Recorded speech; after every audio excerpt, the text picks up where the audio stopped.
Dr. Viswanathan, my good friend, for a period of 5 decades, and Mr. Aisari Ganesh, who has been my long-standing associate for the last 3 decades at least, and Mr. Sukumar. I'm happy to be on the stage with all of you. My friend Dr. Vardarajan has come here. He is my neighbor, and much of my economics, theoretical knowledge of economics, I gained in the course of my discussions with him. He was a professor of economics in Vivekananda College. In fact, when I came here, I didn't want to come in an inappropriate dress, but I decided to come because the profession of economics is always identified with coat, suit, and things which are Western. It's not for that purpose. I will disclose why I came in, what is an inappropriate dress for this occasion, because that is the appropriate for the subject which I am going to discuss with you. You know, Indian Economic Association, I recollect Professor Radhakrishnan, who invited me to deliver a lecture.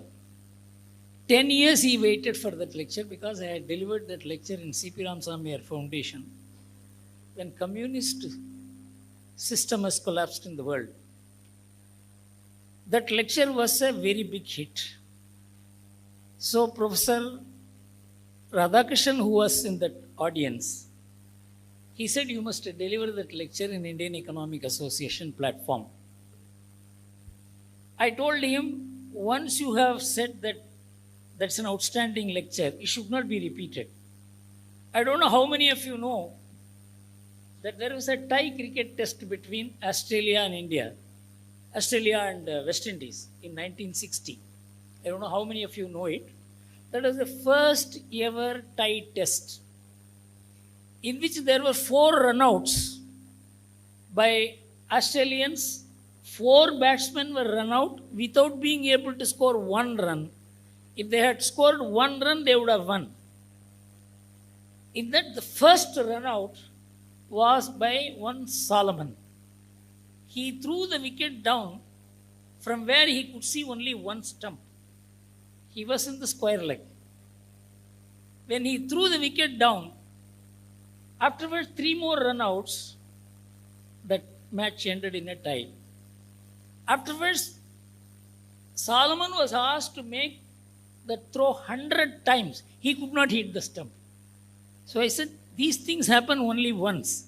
So the lecture which I delivered in C.P. Ramasamy Foundation, I don't want to repeat because I may fail in repeating the same performance. But actually in 2006, he made me speak on the IEA platform and delivered that lecture that is available on the YouTube, in which I had mentioned this, and also Professor Radhakrishnan's role in making me speak.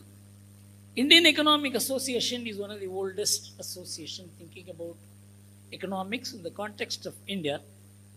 Of course, economics is a subject which cannot be discussed in isolation in the context of only one country.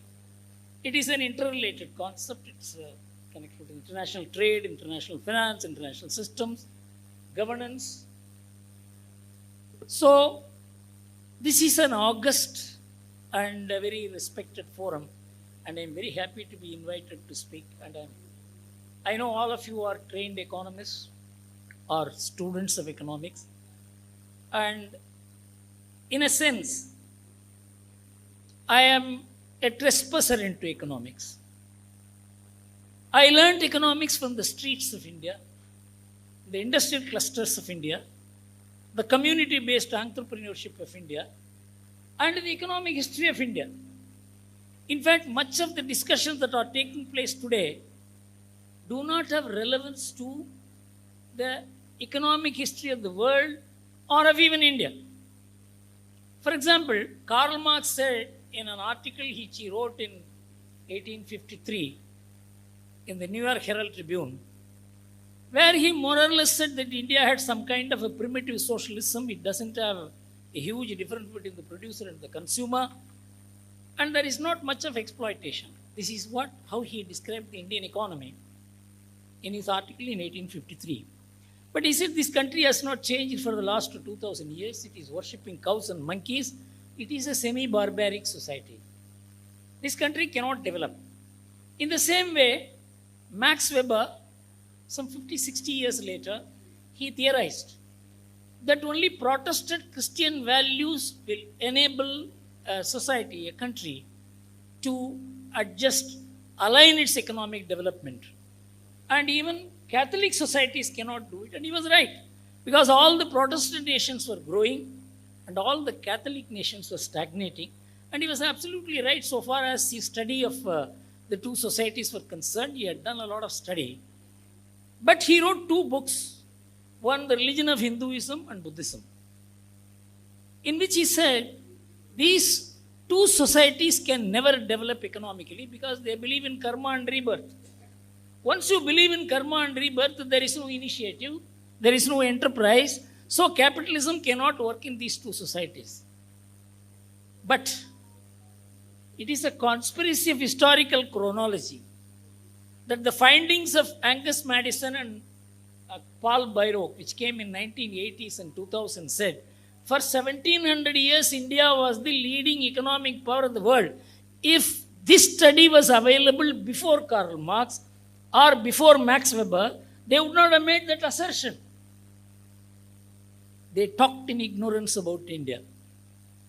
We also talk in ignorance about our country. Much of the students, much of the economics that is taught to the students in academic institutions and research institutions, it is so sketchy. It doesn't bring out the past competence or even the present potentials of India, about which only I am going to talk to you, not in the context of an autarkic or individualist presentation so far as India is concerned, but in the context of the whole world. You know, sometime in 1993-94, Dr. Jagdish Bhagwati, who was called the god of free trade because he conceptualized the idea of the WTO. He had come to India. At that time, I was leading the Swadeshi Jagran Manch in India. I was opposing globalization. I was not opposing global trade. I was opposing globalization. There is a huge difference between global trade and globalization.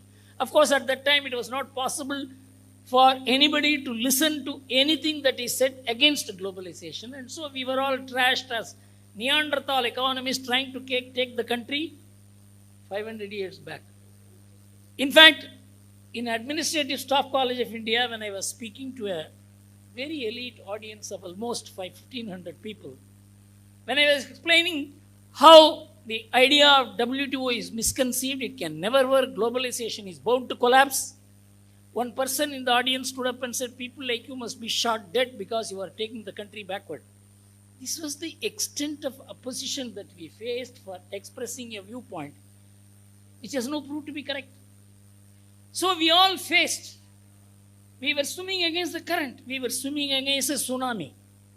It is with that experience I am going to tell you what happened between me and Dr. Jagdish Bhagwati. This is very important, not only then, it is important today, it is important even for future. 50 years later also, what I am going to explain will be important for any economic thinker. Dr. Jagdish Bhagwati had given a 72-page paper to the government of India, in which he had said, at that time our savings to GDP ratio was 19%. Later on it went up to 38%. So this 19% savings to GDP ratio was excessive. India doesn't need more than 10% savings. The balance 9% should be converted into consumption, and then it will transform into production and employment. And once you cut down the savings from 19 to 10%, you will grow so much. Then somebody asked, where will the investment come from? Foreigners are waiting with tons and tons of money to invest in India. Indians should forget about investment. They should consume. They should trade so that manufacturing you give up. This was his suggestion. And it was a paper in which he had described how Indian women are stingy and they have to be taught to spend. 3 pages he had devoted and said the Indian women should be attracted to spend. You must build huge malls, import goods from abroad, attract them to spend because your goods are bad, they are not buying. You must turn them into consumers. Then nobody can stop the Indian economy.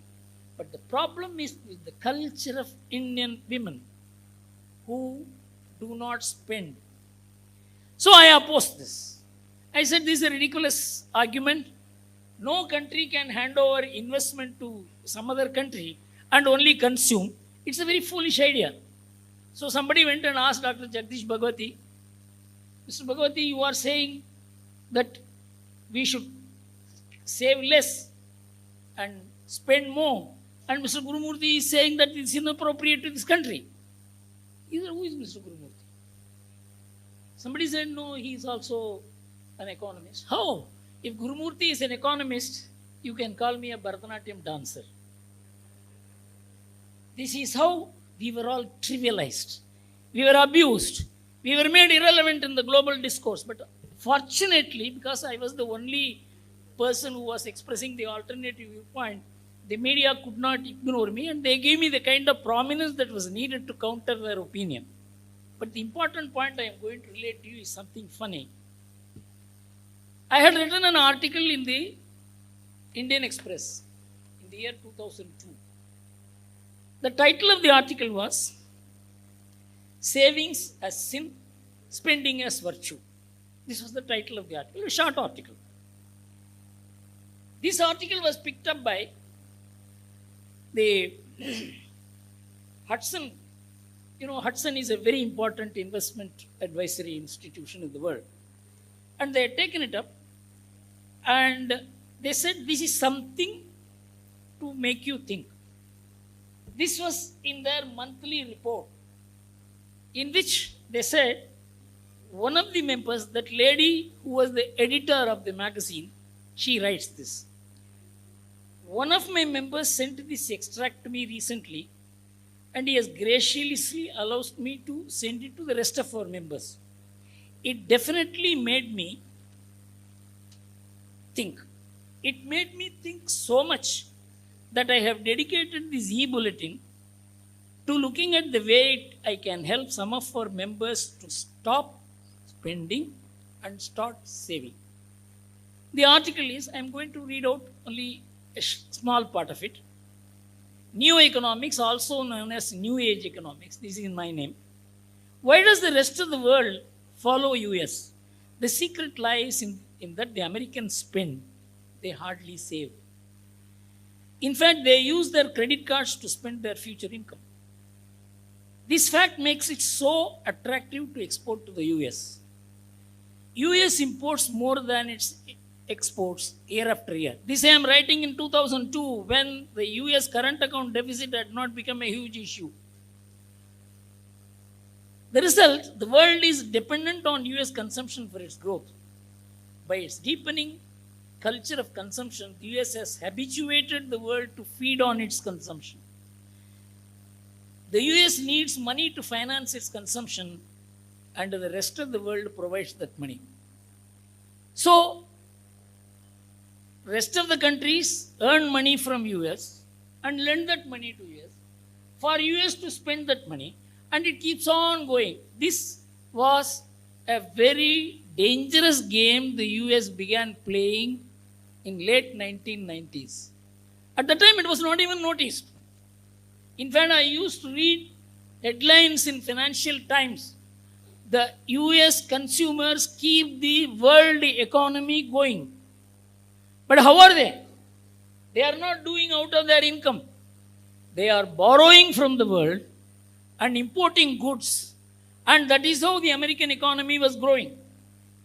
This was a very unsustainable model, is what we discussed. And we said Dr. Jagdish Bhagwati is completely wrong. But I am going to tell you something very, very interesting. This article began circulating. It is one of the most widely circulated articles in the world. And it was published by many, many countries, in many universities. And finally, there was a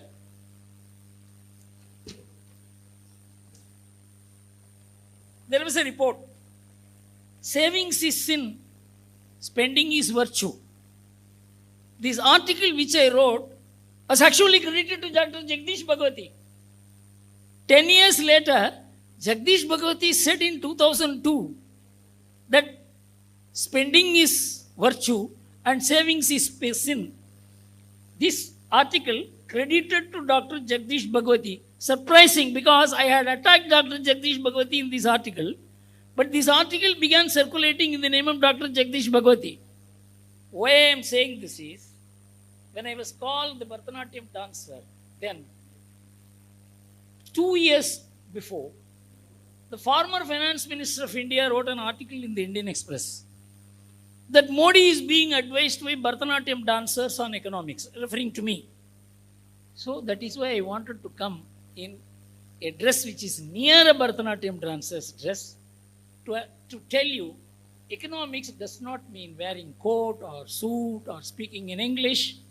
It is about understanding the society and the people, how economic habits penetrate into the society and transform into macroeconomic figures. This is my personal experience. I have had discussions with economists at various levels. But the subject of economics had collapsed in 2008. Many people do not know. That's what I am going to tell you to drive home my point. You see, economics started off as what is known as worldly philosophy. In fact, economists were called worldly philosophers. It was part of sociology. But it has now become econometrics. It is a subject of mathematics, a subject of precision science. It is the most ridiculous distortion and transformation of a subject which has to do with human behavior. How people look at money, how people look at their responsibilities, how families work, communities work, individuals and families, how are they related. This is a huge and complex subject. In fact, in the year 2001 in San Jose in America, I delivered a lecture. Maybe you can Google and get it. Of course, its video is not available. Its audio is available. I said Indian economy is feminine in character. There is a moderation in expenditure, in investment. They turn waste into wealth. Nothing they will throw, our women. They will turn even what we see as waste into wealth. For example, if a chair is broken, they will have it repaired and used. They will not throw the chair and buy a new one. If a car is not in a good condition, they will repair the car and use it. If you see in America, millions of cars which are usable for the next 10 years are flattened and turned into iron rod. That is turning wealth into waste. There is a huge difference between societies which want to reverse the waste into wealth and the societies which turn wealth into waste. I have been in America. I have never seen an American drinking the full Coca-Cola. The Coca-Cola bottle will be so big. I have always seen them throwing half of it. It is an economy intended for waste, habituated to waste. And if you see toothpaste advertisements, in India, the toothpaste advertisements will be that you fill the paste completely in your brush. That is not, only 1/3 or 1/2 is sufficient. But your advertisement makes you believe that unless you fill it fully, your tooth cannot be clean. This is how selling takes place. The whole concept is how to sell goods. In America, whenever I had gone to our houses, I used to find at least 2 months of stock in their home. Every house was like our bunk shop. You can see some 10 toothpaste, some 20 soaps, Actually, the manufacturers have made you hold the stock for them. This is the consumption model which has grown in the West and it is being transformed into the rest. And with the result, how we were made to adopt it. There is a history behind it. You know, in the year 1951, the United Nations issued an advisory to the underdeveloped countries, which is people like us, Asians, the global South, and Africans. We were told what? I'm going to read out to you. This is how Indian economics was taught in schools, in colleges, to IAS officers. I am going to read out to you what the United Nations told the underdeveloped nations to do. There is a sense in which rapid economic progress is impossible without painful adjustments. Ancient philosophies have to be scrapped. Old social institutions have to disintegrate. Bonds of caste, creed, and race have to burst. And large number of persons who cannot keep up with progress have to have their expectations of comfortable life frustrated. Unless you cease to be who you are, you can never develop. This was the concept of both Karl Marx and Max Weber, who said you have to discard your past. That you have no culture, you have no value, you are just an individual. And the person is called economics person. He exists only for one purpose, and that is money. This was the basis of economic modeling that developed later. And all nations have to give up, all nations other than the West, have to give up their way of life, their habits, their culture, and become part of what is known as the whole community, whole nation pursuing only money, money, money. I mean, this certainly made the West very prosperous, but it didn't become prosperous only by its own efforts. It also became prosperous because the others could not adjust themselves to this kind of model. But actually, this kind of model is now failing. How? 2008 crisis, financial crisis, what a watershed point, not only in the context of America and its financial system, but in the context of economics itself. In 2009, The Economist magazine came out with a cover story. The economics textbook is melting away. What happened to macroeconomics? In which the editorial said, the profession of the economists have been a very respected profession, and the arrogant profession has been humbled by the 2008 crisis. And in the crisis, the economists fought like hell. In fact, most of the economists who were valued and praised and respected, they began fighting like people in the street. Woolly-headed, bony-headed. This is how they were hitting at each other. The Economist magazine said, 30 years of macroeconomics has become useless at worst, and this is useless at best, and it is destructive at worst. This was the picture of economics, because everything had become short term. Annual balance sheets became quarterly results. Quarterly results became overnight interest rates. Overnight interest rates began deciding the mood of the nations. This had become the financial model which Keynes started. Money as the more important factor than other factors of production. And then this transformed into the Alan Greenspan model. Alan Greenspan was the first one to declare that America doesn't save, it need not save, it will not save because the rest of the world saves and gives us the money. This he wrote in 2007. the book called The Turbulent Years. The next year was the crisis. So Alan Greenspan was called by the US Congress. Gentlemen, you were called the god of free money. That you said we need not save. He said, I don't know what happened.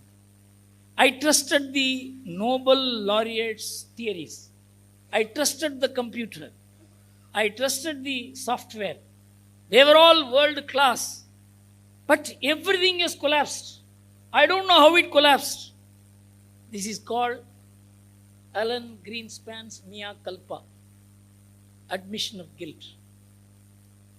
So the financial economics which overtook the entire domain of economics, including macroeconomics, failed in 2008. From then onwards, the American economy began declining. Today, you know, the economic model which they followed, that they stopped producing and they started importing cheap goods to see that there is no inflation in America.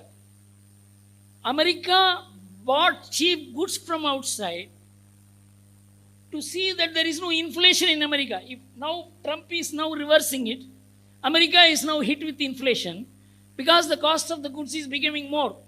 In this, America has incurred a current account deficit of $15 trillion. In the last 25 years, it continues to incur current account deficit of $1 trillion. And the American debt today is $37 trillion, whereas it was only $9 trillion in the year 2005. And the biggest problem of America is debt. The families are in debt. Corporates are in debt. Government is in debt. Today, American securities are not being bought.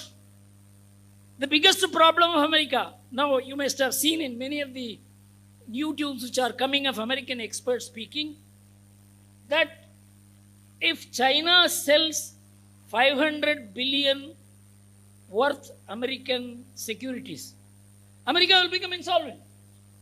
Because China is holding the maximum American government securities. Next is Japan. You know, we are also holding about $300 to $400 billion of American securities.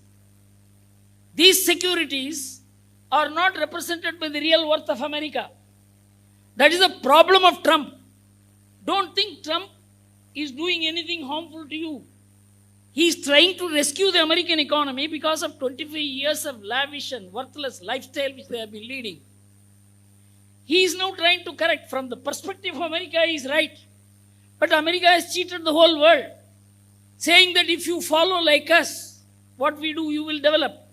But actually, your lifestyle has destroyed you, and your lifestyle has destroyed countries, many, many countries. The country which is facing the biggest problem is China. If the world does not follow the American way of life and continues to import from China, China will become insolvent because there is no balance in international trade. One of the most important aspects of economics is balance. You have to balance imports, exports, income, expenditure, tax, government expenditure. It's like a family's economics. If one country keeps on importing, another country keeps on exporting, this is not a sustainable model. And this was always known. But this was being pushed in the name of globalization. America has said there is no globalization hereafter. We don't believe in globalization. We believe in America first. It's a complete admission of the failure of globalization. And the Western models have been having a short shelf life. Colonialism lasted for 200 years. Mercantile capitalism lasted for 100 years. Communism lasted for 50 years. Globalization lasted for 25 years. There is no economic model today. Not only there is no economic model, I challenged a group of economists. Professor Varadarajan is sitting here. It was in the Hindu business line meet where there were 3 economists. one Ratin Roy, the other was one Ranade, and the third, I forget the name of the person. So I was the third speaker. I said, Mr. Ratin Roy is going to talk after me. All three of you are trained economists. I am not. I am going to put a question to you. Can you tell me there is one universally applicable economic law which is applicable and good for all nations? One single law. I said there is no economic law which applies to all the nations. You call economic laws universal, of universal value. I challenge you to tell me whether there is any such law. Ratin Roy, who spoke after me, I accept Mr. Gurumurthy. If any economist says that there is a universally valid economic law which is applicable to all nations, he is either lying or he is dishonest. I am now going to prove it to you. You know, when America kept on importing more than it exported and began incurring current account deficit of trillions and trillions of dollars, normal economic law, international trade law says, international monetary law says that the currency value will go down. If you incur current account deficit, your currency value should go down. But in the context of America, when they kept on importing, incurring current account deficit, the dollar value went up by 3 times. So people asked, how does your economic law says your currency must depreciate? But it has not only not depreciated, it has increased. Not only increased, it has increased by 3 times. 2 Harvard economists came out with a fantastic explanation. I don't know why that is not being discussed in our academic fora, in our media, amongst our economists. They came out with a fantastic explanation that the US economy and dollar are not governed by the rules of economics or laws of economics. They are governed by the laws of physics. You know what is the law of physics? Is it physics says that there is a dark matter which sustains the universe. The dark matter what? We don't know. But the dark matter sustains, positions everybody, all planet movements, everything is regulated by that single source, that single power, that unalterable axiom. America is like that because even though the American economy is incurring huge losses, the American dollar value is going up. It is because America is a country which offers security to investors. It is the insurance cost that sustains American dollar value. We are not subject to economic loss. This was the explanation given in 2006. This has completely collapsed today. There was a time when people were admiring dollar and hoarding it. Today Trump says if you don't, we will kill you. Dollar has become an enforced currency today. It is no more an admired currency. The whole world economy stands upside down. These are all matters for us to inquire. You know, I was introduced as the part-time director of the Reserve Bank of India. Of course, I never accepted any government position. This I have to accept under some pressure. Because at that time, MSMEs are being hounded out by the Reserve Bank of India. The government was very keen and I was told at the highest level that you should become the member of the Reserve Bank because to fight for the cause of the small-scale industries, which made me join the board. I always argued within the Reserve Bank of India that instead of keeping your foreign exchange in dollar, keep it in gold. In fact, at that time, many people used to laugh at me. But the Reserve Bank listened to the advice. They began buying gold. You know, in the last 1 year, the gold value is double. You know why? When the dollar weakens, the gold will become strong. When America weakens, gold will become more valuable. And you know, our Indian women are probably the best economists in the world to have invested in the last several thousand years so much money. You know what is the amount of gold in our hands? Can anyone say? The total gold over the surface is estimated about 86,000 tons. All the gold mined and kept over the surface. The estimate is almost half of it is with India. Half. And the gold, that of course, it's a matter of estimation. The gold imported between 1992 and 2024 is 19,000 tons. And that way, India is probably the richest country in the world in terms of people's assets. The government is weak. People are strong. It is because of their lifestyle. It is because Indian economy is, as I said, feminine in character. They will never waste. They will turn waste into wealth. And they are moderate in spending. And safe investment is more important than risky investment. You know the extent of Indian household savings that gets into stock market? Can anyone tell me? Just 9%. Most of the savings of India is in fixed securities. Don't think you are an underdeveloped economy. In Japan also the same position. Only 9% of Japanese savings gets into equities. And 51% of the deposit is savings is in bank deposit. At least you get interest on your bank deposit. In America, in Japan, you have to pay interest to the bank to keep your money. Negative rate of interest. Even then they keep the money in the bank because that is the safest investment, because stock market investment is unsafe. These are all the behavioral model, culture, history of nations, and you cannot ignore them in policy making. When America was hiking the interest rates, US Federal Reserve, Japan was cutting the interest rates. And Japan did not follow America. But it was as efficient. Even today, it is as efficient an economy as American economy. Because that economic model suits the behavioral model of Japanese, its families, its communities. But that is not the way Indian economics is taught to Indian students or even the faculty.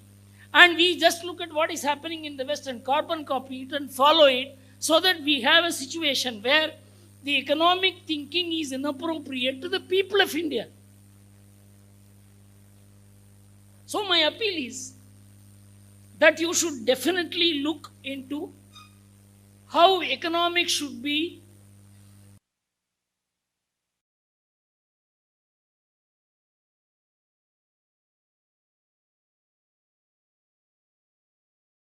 the world has changed completely. The entire post-World War economic order was based on a global order led by America. And in 2020, when COVID hit, the person who articulated the post-World War order, Henry Kissinger, said, the world order will change forever. He just wrote a 500-word article in which he mentioned in one sentence, the world order will change forever. When the Ukraine war took place, he again said, unless this war ends very soon, the world order will stand restructured forever. Now, whatever doubt was there about whether the world order will change or not, Trump has settled it and he has changed the world order once and for all. And the latest strategic document of Pentagon, America, says America will no more be the superpower leading the world. Every country will have to look after itself. We will help here and there. We will try to balance. We are not going to be the policeman of the world. 5 years before, this was unthinkable. 10 years before, if somebody had said this, he would have been called a madman. That is the pace with which the world has changed. Now, coming to the concept of Atmanirbhar Bharat. Atmanirbhar Bharat, many of our economists think it's a bad idea, it's a backward idea. When we were leading the Swadeshi Jagran, as people used to laugh at us, many economists think that this is not a good idea. But when Trump began speaking about American economic nationalism, America first, that is the translation of Atmanirbhar America.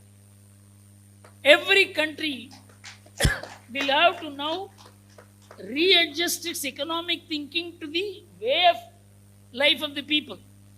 You know how I learned economics? I'll just tell you in 2 minutes. Afterwards, I will go into what is Atmanirbhar Bharat. I began learning economics in Punjab, in Ludhiana, Batala, Rajkot, Jamnagar, Morbi, right down to Thoothukudi. About 45 industrial clusters I visited, stayed there for 3, 4, 5 days, as to how these industrial clusters become such a booming economic activity without any government investment. You know which is the place with the highest per capita income in India? Can anyone make a guess? I will tell you which are not the places. It is not Bombay. It is not Delhi. It is not Bangalore. It is not Hyderabad. It is not Chennai. It is not Calcutta. Tell me which is the place? A place. It is a place called Morbi in Gujarat. Morbi. Some people call it Morbi. A dam burst wiped out that place in 1965. In 2001, an earthquake flattened that place. There are 1,200 ceramic factories. It is called the ceramic capital of India. There are equal number of textiles. You know what is now the population must be about 5 lakhs. When I went there, it was about 4 lakhs. And now it must be about 8 lakhs. It is the place with the maximum employment. You see Ajanta wall clock you are seeing. That Ajanta wall clock is manufactured in Morbi. They have entered into deal with China to access the American market. The one language which the people of Morbi do not know is English. They don't know English. They know only Gujarati. And 1/3 population is Muslim population. They align and do work so well. It is the most prosperous place. I don't know whether any of you have had people dealing with the Kachis. They are the only people who do not buy goods on credit. They pay money, take cash discount. This is the work. When I went in 1994 to Jalandhar, I was staying in an RSS leader's house. He said, "Sir, can you come to my factory? It's a small factory. We make cricket bat." Cricket bat? In Jalandhar? Yes, sir, we make cricket bats. Whom do you manufacture cricket bats for? Sir, the entire Australian Cricket Controls Board order comes to us, sir. You make it. Then I said, "I want to see your factory." Then, this factory is half the size of this hall. And there was a carpenter working. He said, "Do you see this carpenter?" Yes. He may make 10 willows a day, 50 willows a day, 20 willows a day, depending upon his mood. I pay him 75 rupees a willow. And see the Maruti car standing there. In those days, Maruti car was a very big idea. This belongs to this carpenter. I was stunned that in Jalandhar, in 1994, Australian Cricket Control Board order was being placed in a small factory. I saw this everywhere in India. I don't know how many of you have gone to Tirupur. When I went to Tirupur, there was a 1-lane road. And they are now exporting almost $6 billion worth knitwear garments. 68% of them are educated less than 10th standard. And throughout India, I found uneducated employers and educated employees. IITs do not produce entrepreneurs. This is the picture of India. The entire BSE Sensex 30 companies, their contribution to GDP is just 6%. Just 6%. It is Jalandhar, it is Tirupur, it is Namakkal, it is Karur, it is. These centers constitute 60% of India's production and exports and employment. But They will not figure in the Economic Times or Business Standard or Business Line. You will not even read about them. How do you understand Indian economics? Now I am going to conclude with 3 points about what Atmanirbharta means. I had a discussion with Prime Minister Modi when he gave the motto, one earth, one family, one future for the G20 conference. Then he asked me, how will you explain it? Then I gave an explanation which I am going to tell you. He asked me to deliver the lecture to the Niti Aayog. On 23rd October, or maybe 28th October 2023, I delivered that lecture. It's available on the net, you can see it. You know about our food security. What gives us food security? You know, in the entire world, our land is 2.4% of the global land area. If the entire world, its surface is taken, 27% of the global surface is land, out of which we have 2.4%. 2.4% or 27%. But we have 18% human population in this. 18% of world's human population. 30% of world's bovine population. 42% of world's cattle population. And 8% bioresources. And 21% forest coverage. It's an ecological wonder. America is 3.5 times the size of India. It has 1/5 of bovine population. 1/4 of human population. China is 3.5 times the size of India. Its bovine population is just 1/6 of India. When we say Vasudhaiva Kutumbakam, it is not only every little beings have the right to live. When we didn't have food in 1960s, cattle population kept increasing, bovine population kept increasing. We didn't eat them.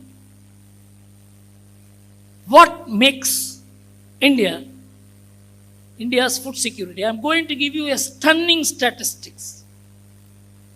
You know, we are also meat eaters, but meat is not our main food. Cereal is our main food. Our average meat consumption per head per annum is 3.5 kilos per head per annum. For America, it is 120. For South Africa, it is 180. It is for European countries, it is 110 kgs. We just eat 3.1 kg. Our maximum consumption is cereals. We eat about 180 kgs per head per annum. You know why? Cereals give you 83% of the calorie value. Note it. 83% of the calorie value comes from cereals. Only 17% comes from meat. 63% of the protein value comes from cereals. Only 37% comes from meat. In fact, cereals are fed to the animals to produce meat.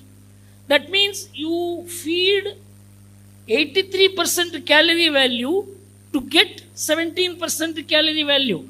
This is the American model of agriculture. So there is if you want this data, you can go into ourworldindata.com. Ourworldindata.com. Let us assume all Indians decide to shift to the American way of eating. We eat only burgers and things like that. We will need 6 times the agricultural land we have. Our country's size has to be 2.5 times it is. And 1 kilo of cereal and 1 kilo of meat, if they are compared in terms of CO2 gas emission, it is 10 to 100 times more. If all Indians decide to shift to the American way of life, there will be no environment in the world. 35% of the CO2 gas emission is from agriculture, out of which 90% is from meat. If India, a big country, shifts to meat eating like the Americans, we are also meat eaters. 60% of Indians are non-vegetarians, maybe 68%, but there is a balance. That is what is our food security. Our agricultural waste is consumed by animals, not agricultural products. You see the difference between Indian agriculture and American agriculture? Now come to housing. I am not going into detailed statistics, but this is sufficient to show how if the Indian food style changes, there will be no food security in India. Next is housing. We have 4.5 persons per household living together. 3 generations live together. We share our space. And in America, there are 2.5 persons per household. It was 3 persons per household in 1960. It has got reduced to 2.5 because every family has become nuclear, and there are 28% of the American families are only father and the mother with children living together. 49% do not have children. 28% live together without marriage with anybody for any length of time. The families have collapsed. First marriages end in divorce, 55%. Second marriages end in divorce, 68%. Third marriages end in divorce, 74%. This is what Psychology magazine says. With the result, the families have become just meeting points. There is no living together. 90% of the American families do not have kitchen. Kitchen is multinational companies. A house without kitchen, a house without a role for women cannot be sustained only by bedroom. Of course, they don't have a puja room. You must understand the condition of the American families which has resulted. I'm going to tell you about the social security, which we lost a point. If all Indians who are living with their parents and grandparents, that is what makes 4.5. In fact, we have more houses than families. We have about 27 crore families, and we have about 33 crore homes, because many people have home in their village and also here. So, if all Indians decide to live like Americans and disown their responsibilities to parents, and the average number of persons living per household becomes 2.5 like America, we will need 135 million more houses. We don't have space, we don't have money. This is lifestyle supporting economics. Food style supporting economics. Now the last point I am coming to, the social security. In India, we all take care of our parents, elders, dependent people. In fact, even our sisters and others who have no support, we support them. In fact, we keep them in our houses also. In America, this doesn't happen. Parents are not supported by students, by children. Children are not supported by parents. In fact, in UCLA in America, when I was addressing the management students, I asked them to raise their hand. Who are supported by families for your MBA?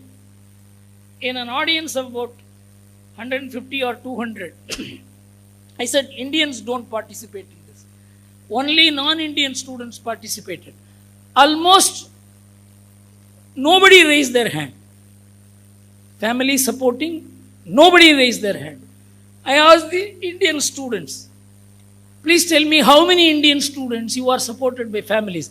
Almost every Indian student raised his hand. The family supports education.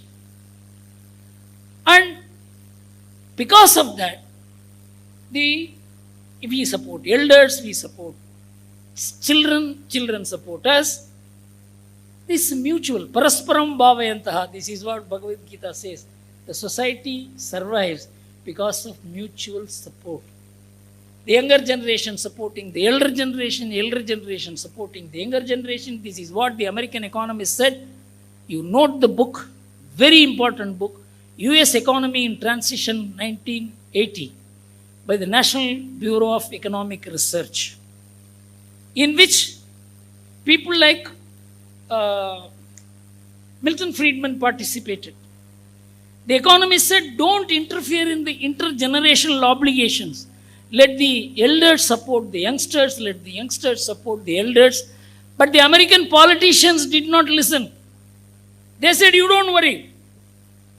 We will support you. They brought in the universal social security.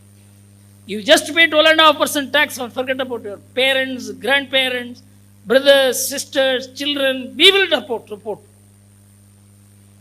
So much money came into the system. They said, we have a successful system.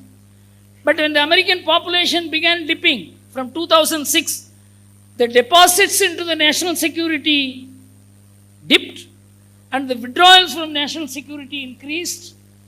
With the result, there is a deficit in national security account, social security account.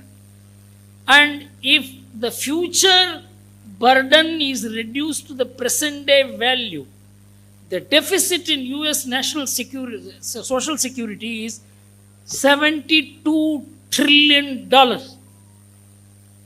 This is a dynamite under America. But in India, the entire social security is taken care of by families, our culture, our value system. If all Indians decide to disown their parents, the responsibility is towards near and dear. 70 crore people will be standing before Prime Minister Narendra Modi's house for 2 square meals a day. There will be no India. But do we study Indian economy like that? Indian economics like that? Do we teach Indian economics like that? Atmanirbharta is founded on lifestyle. You can stop the import of goods by tariffs, but you can't stop the import of lifestyle by tariff. It has to be protected by consciousness.